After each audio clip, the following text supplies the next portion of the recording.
Welcome to the Alma Chantry, where your favorite Tremere and the guests he brings in lighten you on the people and the machinations within this world of darkness. In this episode, we will be talking about what exactly hides in the shadows and what legends we may have believed to be mere fables have turned out to be more true than you could have thought. Well, hello there. Are you comfortable? Good. Questions? Good. I have answers, a lot of answers. No, you can't leave. You know enough to be a danger, and you know too little to be safe. We can't really go back on the former. Well, I suppose we could, but I have a feeling that would be wasted potential. Potential that is so lacking these nights. Also, I have a feeling that you don't really want me poking around your mind and erasing your memories. So we're gonna move on with the latter, okay? Alright. So, where exactly to begin? At the beginning would be the best place typically, but who's beginning? Several of you, depending on your supernatural condition or lack thereof, have different beginnings and different versions of events. Let's just start with what's actually real. Vampires. Vampires have been around since the beginning of civilization, or at least the canine vampires have. The Quajin came a little bit later. Vampires are divided into two categories. Big ones. There's obviously a lot more division within these two big categories, but we'll get to that later. The Cainites and the Quajin. Cainites are descended from Cain. Not literally, as in they aren't literal sons of Cain, but I'll explain later. We are cursed with undeath and a thirst for human blood, but we are blessed with immortality, eternal youth, and fantastical abilities. We helped develop human civilizations all over the world, well, except in Asia, who lived alongside or ruled over humans throughout all of history, though we are solitary creatures, akin to cats. We can get along with others of our kind, and even others of different kinds, but we prefer to be alone most of the time, and when we do cooperate with other beings, we tend to always want to be the one in charge. See, I told you we're like cats. This nature, combined with hundreds of thousands of years of existence and, a lot of us not dying because of, the whole immunity to disease and old age, led to complex political machinations that make Game of Thrones look like a simple kid's novel. We claw at each other for resources and positions of power, towards each other ever and ever, with fangs at each other's throats. Oh, sorry. Just contemplating my own undead existence. It happens quite frequently. Anyways, we tend to put a great importance on age and generation. Age is more or less straightforward. As a race of immortal beings, the oldest of us are some of the oldest living as in sentient. We're technically undead, I know. One of the oldest living, quotes, things on the planet, and tend to abound in knowledge, wisdom, and power. These people have experience like no other. They have seen empires rise and fall. They have seen inquisitions and masquerades, demons rising from the depths, and lupines enter where they dared not before, and they have survived. They have learned. They have grown. The second most important thing to the Cainite generation. This refers to how far removed they are from Cain. Every time a vampire makes a new vampire, the curse of the blood gets diluted a bit more. The power given by the curse lessens in each generation. The final important aspect of kindred, I will get to in a second. of canine society is power. By this we mean power in all of its forms. Influence, money, political strength, intelligence, cunning, magic, all of it holds massive amounts of weight in our society. The reason? It's quite simple. The more power you have, the less likely someone is going to mess with you. We canines then divide ourselves into two categories. The kindred, which are the canines of Europe and the Middle East, that have also migrated into the Americas and Australia with the Europeans, and the Liaban, which are a vampire group that came about in Africa and the Middle East. A few of these groups contain clans or smaller groups or families of vampires in both. For example, the followers of Set, or as they are now known in most places, the Ministry, are considered both kindred and Liaban. They hail from Egypt and are both part of the Middle East and Africa. Most Liaban that aren't also kindred tend to stay in Africa mostly. There are reasonings for this, and something I will get into at another time. In these modern nights, kindred spend most of their time navigating complex political webs that we and our ancestors have made, fighting factions of other kindred, trying to stop our apocalypse from happening, trying to survive the numerous groups that want us dead, and trying to maintain our humanity by keeping our thirst at bay. The Kuei-jin, on the other hand, don't descend from Cain and don't feed on blood, at least not directly.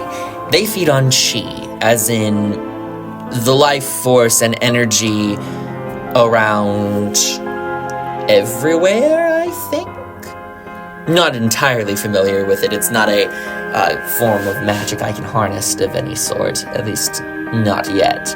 They were once grand warriors that were cursed to be undead and feed off of the life force of others.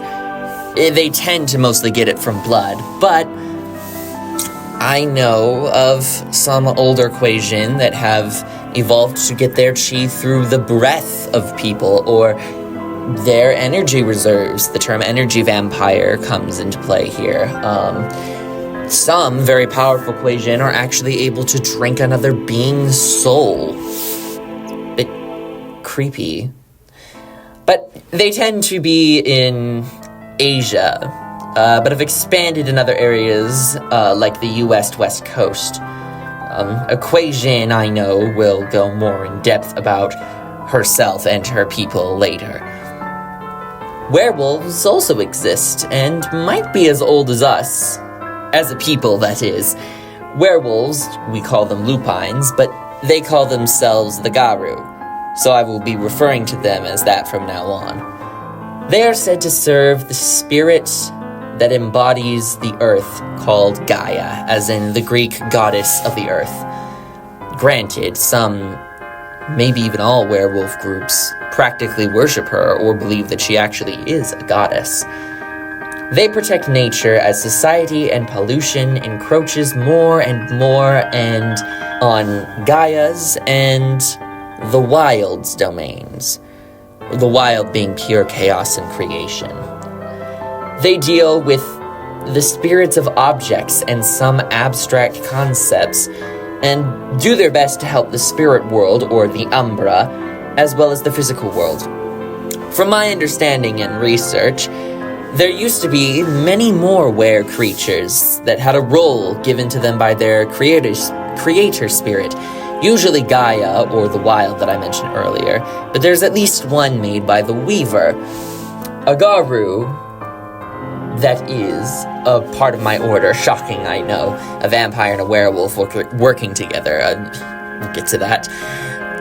However, a massive war with the Garu as the aggressors almost completely wiped out the other shapeshifters. The Garu now take on the role that used to be a shared duty by themselves, and from what they've told me, they're losing. The Fae, or as they call themselves, the Cathane, I believe, are beings made up of human dreams and imagination. They come from an area in what is known as the Upper Umbra. That little area in the upper umbra is called the dreaming. As you can expect, the dreaming is literally made up of all dreams. Yes, all of them. So take that for what you will. They and dream creatures called chimeras, or chimeras? I'm not entirely sure. I'm guessing it's pronounced like the monster, but with some of these, you can't entirely tell. Yeah, don't even get me started on camarilla pronunciations. It's really annoying. Used to frequent the penumbra and the physical world until the invention of science and the banality of the Industrial Revolution. See, Fae feed on glamour, which is what they call dreams or imagination. And boring and dull stuff, or what they call banality, is poisonous to them. So, with the lessening of glamour and the increasing of banality, most Fae left this plane and shut themselves off in the far reaches of the dreaming. The Fae that remain enter the bodies of human infants to shield themselves from the banality, to become slightly less dependent on glamour as well. These babies will eventually age and die, but as long as nothing terrible happens to the Fae soul, they will be reincarnated. These Fae are called changelings. A few more of them have come back as the moon landing, of all things, brought out such imagination that some Fae left the dreaming to come back to our world. But a tragedy that caused massive amounts of fear and paranoia have released another type of dream being from the upper umbra, ones of primal fear and hatred, and they are on their way. Let's see, what creature next? Let's do humans, rather the hunters. Hunters are, well, obviously normal humans that kill supernatural creatures. Reasons for doing so can vary, and what people and types of people they kill is different from hunter to hunter. Nowadays, more and more hunters are cropping up as the veil, the masquerade, the dicta mortem, or whatever laws prevent supernaturals from revealing themselves to humans, is cracking more and more to the point where even governments, many of whom are already and are influenced by a large number of different supernatural factions, are at least somewhat aware of supernatural creatures that are living among them. This isn't great for most of us, as you can probably guess. There are some hunters who call themselves the imbued. These hunters are gifted with some supernatural abilities by some entities known as the messengers, quote-unquote, to fight monsters, quote-unquote. You can see that, and you could probably guess, as being the vampire, I'm not entirely happy with supernatural entities from some other dimension calling me a monster. What the heck do they know? Anyways, or I suppose to aid and protect humans, which is, in my opinion, a more noble goal than just killing everything in sight that doesn't conform to your view of what a person is. Sorry, slightly salty. Anyways, no one really knows who and what these messenger are, not even the imbued themselves. The most common guess is that they are angels, but I mean, I'll let my friend who's an imbued talk more about that. Some of the imbued, though, have started to get visions from the messengers about the collapse of humans from supernatural influences. They will do anything to stop it. And if there's one thing scarier than a monster, it's a human with nothing to lose. On a honestly sadder note, wraiths are probably, the next logical step to briefly explore, as most wraiths were once humans, right? These and the next one on our list are probably the two supernatural beings that a number of you might have actually believed in before, finding out for sure that they were true. These spirits are typically the spirits of dead humans, although Sometimes things that are human adjacent might be wraiths. For example, a vampire like myself could become a wraith, or a werewolf that was particularly cut off from nature and Gaia might also become a wraith, or a mage, which we will get to a mage later. But typically, most wraiths are normal humans. These spirits are not so nihilistic or evil to be sent straight to oblivion, but not so good and or at peace enough with themselves to transcend. What those terms mean? That will be explained to you at a later date by a wraith. I tend to let supernatural beings explain their own, species? People? What would be the best term for that? Category? I don't know. But anyways, where wraiths live... Dead? Would we say dead instead of alive? It's not unalive, because that's for undead beings like myself, and some of you that are in my, relatively captive audience. But, so what would it be for them? Any of you wraiths know what you call yourselves in your passive existence? Let me know after class.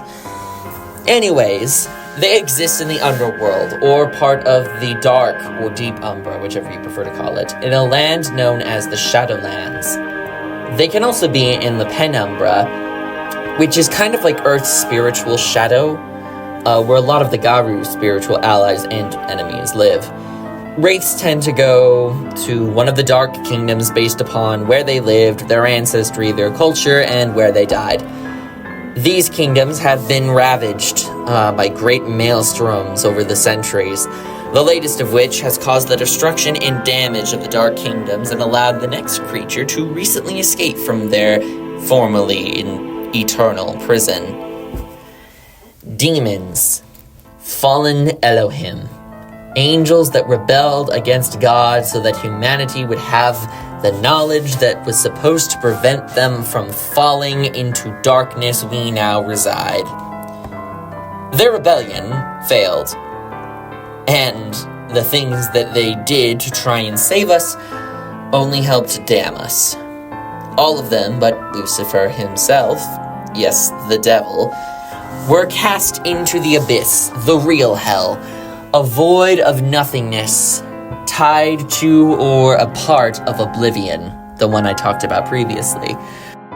When talking about wraiths, Lucifer taught humans how to summon his top generals from the abyss and bind them to objects, but the abyss and the cold vessels they occupied drove these high-ranking demons insane. These are called the Earthbound, and what most stories about demons in the past were about them. However, the last maelstrom in the underworld cracked the walls of the abyss and has led some of the less powerful demons to escape and climb through the underworld and into the physical world, where they tend to possess a human host. These demons are as individualistic as humans, and some of them being every bit as the evil monsters human beliefs and experiences with the Earthbound would lead them to believe. Others, though, still want to help humans and remember why they fought heaven in the first place, and some of them even want to return to the service of heaven and become angels again. What was actually seen this war firsthand will tell you more in time. Oh goodness, so many different supernatural beings, what's so little time? Don't worry, only a couple left before I send you on your merry way. What next, you're probably thinking. Is he going to tell me that mummies exist? First of all, of course mummies exist. Have you ever been to a museum? Just because the wrapped up dead body isn't walking around doesn't mean it's not a mummy, you nincompoop. But also, yes, mummies that walk around exist. They call themselves the Amenti. They come from, well, nowadays, from a fragmented soul of an ancient Egyptian that used to be an older type of mummy, and binding and replacing the weakest part of a soul of a new wraith. The result is an immortal being that is very much alive and not undead, which was odd. I always thought that mummies were undead before I met an Amenti, but I'll let them tell you more about it. And these beings are actually immortal, as in they cannot die. I mean, kind of. They do die, and they do die frequently, but they always come back. They always resurrect themselves. They don't stay dead, and they can't, not while the serpent god of darkness and chaos, Apophis, tightens his coils around the world and destroys what little of Ma'at or balance is left in this plane of existence. But there are very, very few of them. And the great maelstrom that I talked about previously destroyed their dark kingdom of sand. And the more and more they die, the longer and longer they have to stay in that underworld until eventually they might as well not be able to come back at all. Finally, we have the mages. Humans who have awakened their... how do I put this without taking off over half the mages themselves? Oh, what the hell, I can't. Their divine nature. A little spark of the divine fire god or whatever created us that he, they, she, it, whatever, gave to all of humanity. I'm mostly going with this theory because it tends to match more of what the few Elohim that I've met, both angel and demon, have said happened. And they were literally there at the dawn of time. So I feel like they're a more reliable source than theories of and ancient texts that may or may not be misinterpreted. I myself, and all of you that were human but are no longer, not counting the imbued, have lost my spark. If you were never human at all, like a fae or a werewolf, you never had one to begin with. I'm not entirely sure if the imbued and other human-like, such as ghouls, can become mages, but I do know that Garu kinfolk, people and wolves that are part of werewolf family but aren't werewolves themselves, can become mages. Obviously, only the human kinfolk can, and I would assume that the imbued and ghouls can also become mages, but I'm not entirely sure. No, anyways, something I'll have to figure out later, maybe. Mages are humans that have learned that they can use this divine spark to shape reality itself. This goes by many names, but it's most commonly called true magic, and can only be used by enlightened mages that, from my understanding, are the only ones that are able to use it. However, reality, the people, spirits, and gods, how many gods there are, that make it, don't like to have their rules ignored or flat out broken. So, if the mage isn't careful with how they use their magic, or what magic they use, or where they use it, or who sees it, reality can clap back at them, I think the phrase is. Clap back? Is that the phrase? Sorry, it's been a long time. I haven't kept up with youth culture. I'm gonna go with it. Clapped back at them through paradox, which creates all manner of weird BS for said mage to deal with. Originally, it was a lot easier for most mages to use their magic, because most people used to think that it worked. This helped mages go against the grain of reality, because a normal human would unknowingly contribute at least part of their own will and divine spark to that magic. However, some mages saw this crazy world and thought that it would be better if humanity didn't have to deal with all us supernaturals, or as they call us, reality deviants. They created the technocracy, which pushes humanity towards science and logical conclusions in hopes that they can then use their sci-fi magic, think Rick and Morty or Doctor Who, to wipe us reality deviants out of existence. The group that opposes them are the 9 mystic traditions, which are made up of all types of mages, shamans, wizards, esoterics, etc. They want to bring magic back to the world and want to bring the supernaturals back into society, so it will be a lot easier for them to use their type of magic. Well, I believe that is the basics of the wonderful different types of people within our dark world. Come back to this address on this paper I'm handing over to you as we speak, and we will continue our lessons. You still have much to learn, and I still have much to teach you, and we have much to do if we want to stay alive. Thank you so much for listening. Our next episode will be about the basics of kindred society and the founding of the traditions. Tune in next time.